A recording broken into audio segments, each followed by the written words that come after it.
Welcome back, episode 5.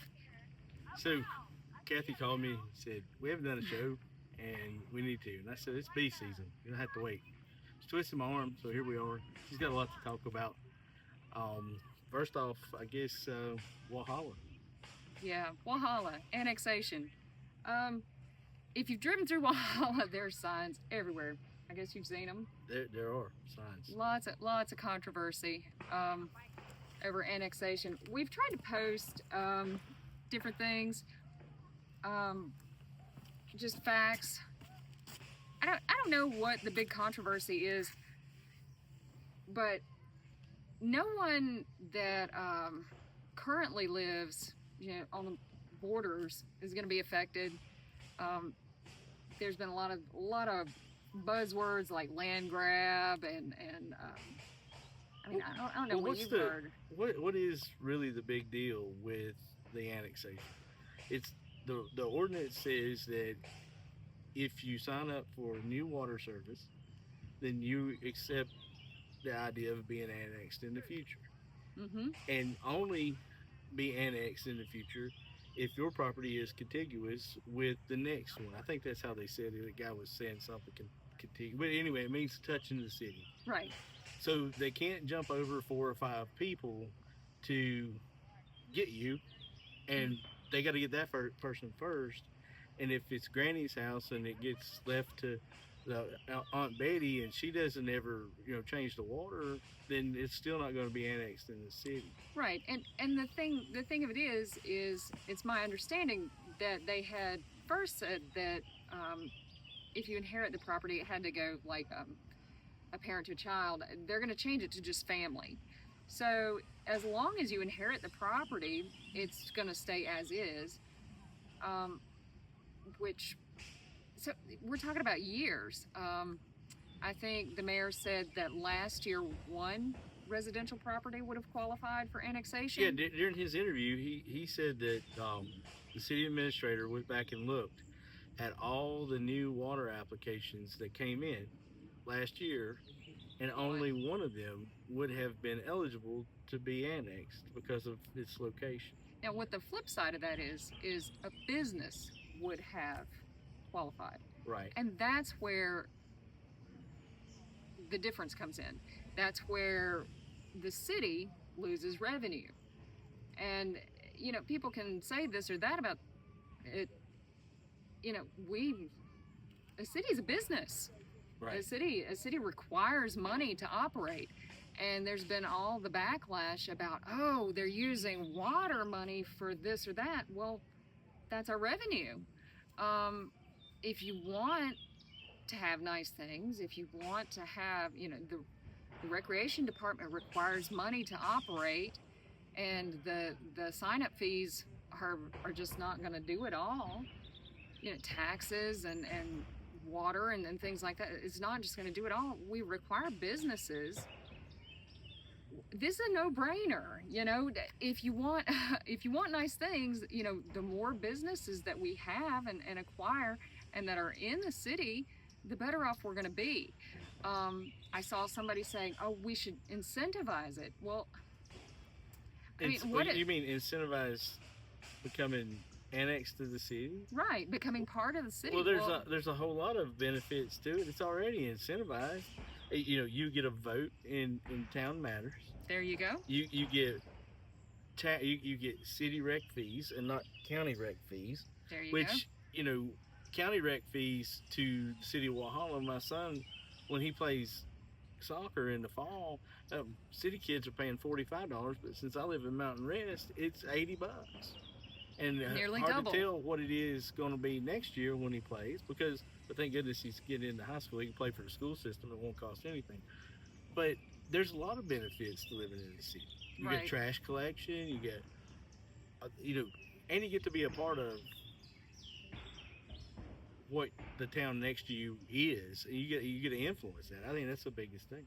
Well, and just I look at it this way: we chose to live in the city because just of all the amenities that come with living in the city.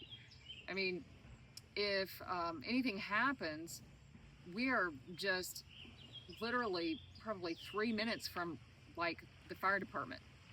Our house catches on fire, anybody's sick, the fire department is right there. Well, and, You and know? the county is really forcing a hand on a lot of citizens too, with this not funding Walhalla Fire the way they had. They put the city in a situation, but they also put the citizens of the county in a situation that lived real close to the city limits.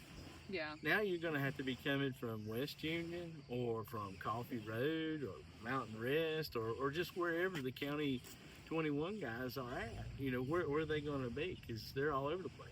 right. And, But it takes 25 minutes to get somebody out there, and vice the 4 minutes before when the city was taking care of it. I think that July, August, and September of this year, if the city would delay their vote on that ordinance and let the citizens of the city feel the impact of this fire situation, and the citizens that are outside of that, watch and see. They'll be begging to be part of the city. They'll be knocking on the county council doors like, pay them people because Granny shouldn't have died. You should have been there. Right. And it's interesting too because like I think I was reading like 76% of Walhalla water customers don't live within the city. So you're getting the utilities, but you don't live in the city limits. Well, I mean, that was the business model, the failed business model that was sold to Walhalla and Westminster and Seneca was to have Right. your own power, have your own utilities, and essentially tax your folks again. City services like that, you're paying for them. Right. You got a water bill, and do. you pay taxes. Right. So it's just another way to gather that, and the expansion of water outside of Walhalla, that was just getting more revenue for the city. Right. Now, the water business isn't booming when all these folks got the opportunity to have a well. Yeah. But I tell you what could be booming Hmm. is business in Yeah. Walhalla. There was an editorial in the Journal this week from a commercial developer out of Charleston, and he was like, came to town for the weekend, and my God, it was like we needed to drive to Greenville to be satisfied with what we wanted for a weekend out. And the editorial kind of went on to be like, the only way to fix that is the community has to invest in their downtown. People have to want that to look good, or it's not. And I think as the time goes on and Walhalla doesn't expand, and it doesn't get the opportunity to collect some of those folks that live on the outskirts, taxes are going to be so high that only them ambulance chasing lawyers are going to be able to afford to live in the city limits. So then you get Better Call Saul lawyer kind of ordinances, and it's hard to tell what will happen then. Well, and on the flip side of that, if you're not attracting, people to come like tourists, on the flip side of that, you also want the people that live there to bring their business there. And I keep saying this. Why do we want citizens of West Union and Walhalla and Mountain Rest to drive all the way to Seneca, Clemson, and Anderson to do business? I mean, we want them to be able to get their prescriptions in Walhalla. We want them to do their dry cleaning in Walhalla. We want them to be able to, do their business in Walhalla, Right. because everything that you can keep in Walhalla is good for Walhalla. I mean, again, it's good for Walhalla all the way around. And you don't have to destroy Main Street.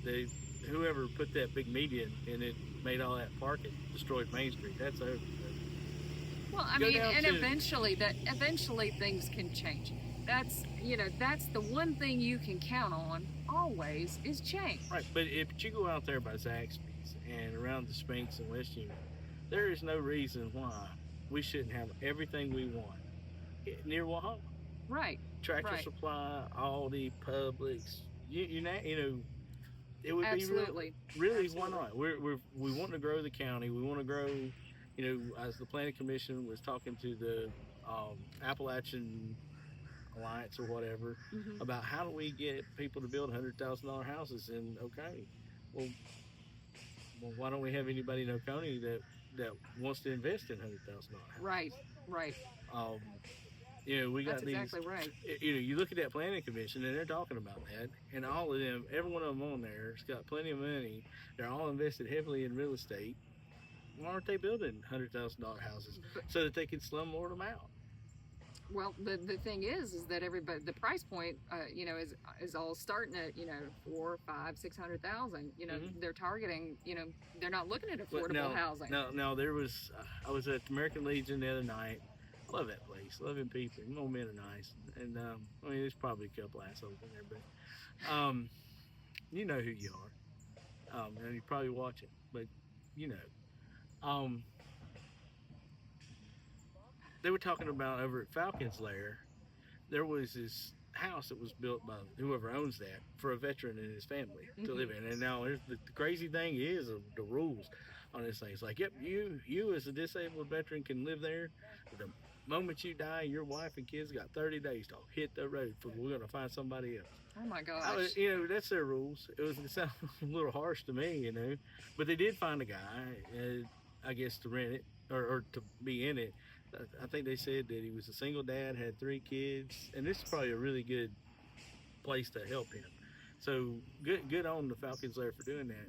But some of the statistics they were talking about was that the materials cost $71,000, I guess, and then all the time and equipment and stuff was donated by builders.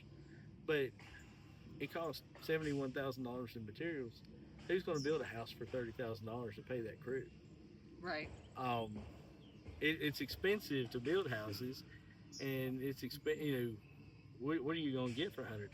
Because these tiny homes that they sell inside the road at Franklin, right before you get to the Tractor Supply, $89,000, $100,000 a piece. It's like there's no cheap stuff anymore.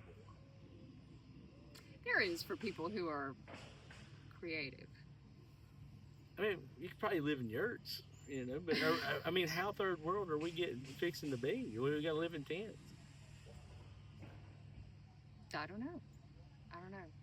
There's. But I think it was pretty safe to say industry's not on its way. I don't think so either. We're a bedroom community to Anderson. We're a retiree we're a place for displaced retiree refugees from all other places. Pretty. I mean, you probably can't see, but we're pretty. I mean, we live in a beautiful place. Number 1, don't mess that up. Number 2, use it. I mean, take advantage of it. People love coming here. They love the lakes. They love the mountains. Use it. I mean, protect that and use that. I mean, people like being here because of that. You got beautiful rivers, lakes, mountains, things to see, you know. I don't know. We got good food. We should go with that. We should roll with that. I mean, well, why? You know, why don't we have better food? You know, why is it so hard? Why do you have to go to Greenville or to Anderson to get mediocre Thai food? It just seems like we could have that. There's no Thai people here. Well, Thai people don't eat Thai food. This is just like Chinese food, you know. It's just like Chinese people don't eat that stuff. But anyways, back to the old boy that wrote the article in the paper. It's like you don't gonna get that stuff unless you participate in the beautification of your downtown areas. Right. And when you drive through Walhalla, and all you see are these stupid no annex signs that had absolutely no creativity in it whatsoever, just littering it up. And they can't mow the grass, or they don't choose to mow the grass. You go by that courthouse, they got trees growing off the roof. Like, you wonder why your town's having such damn problems. Take care of it. Well, When I first moved here, and I don't know what happened, but the year I moved here is in 2018, pulling up 28. Yeah, there's this beautiful maple tree that's all different colors. You know, it was beautiful. And you're driving in, and all the bushes, all the plants, everything was like, and it's like somebody was watering them and pulling weeds. It was like every day. Yeah. And then all of a sudden it's not there anymore. But if that's where we need to get back to, is making that place look pretty. Well, you got the guy putting out the signs, who had invested God knows how much money in these signs, that which I'd love to know if those are in the right of way or not. Um, if anybody's got the time to look that up. You got the guy who's all about these signs, who doesn't even like flowers. I mean, who doesn't like flowers? And I low-key think that a lot of the streetscape and stuff has been donated by the garden club and several of the auxiliary clubs have kept those up, and a lot of the businesses on Main Street do their own things out front because it's good for their business. So I don't know, man. I don't know. And I'm like you. I like pretty things. I like, Yeah, it's good for everybody. I'm a beekeeper. I like flowers. Yeah. But the other thing that's been going on, aside from Walhalla, is they've been arguing back and forth, the school board with the county council, about wanting to take money back because there's an overage in the school budget. Right. And I know last year and the year before, council has to approve the school budget, and I don't even think they read that thing. I mean, I watch, you watch. Oh, yeah, it was like, they didn't even bam. read that thing. They just signed off on it. Appreciate you giving my wife a job. Thank you very much. All right. Yeah. This year, there seems to be a problem. It's like my wife wanted to transfer to a different school, be close to the house. It didn't happen. I want to scrutinize everything. So now they're going through the budget because they think there's an overage. I watched the last school board meeting, and a couple of big takeaways from that is they were saying, council that is, that there's way too much of an overage in the budget. But Dr. Thorsland addressed that and said that their policy is not in violation because the number given is just a minimum. Right. Well, the controversy is you have a surplus of money. Right. But the rule says you have to have on hand at least 25% of your budget. Right. That way, maybe not everybody's a fiduciary and not everybody's got an 810 credit rating. I understand that. If you're listening, and you're 650, Dave Ramsey's a waiting there. But anyways, enough of that commercial.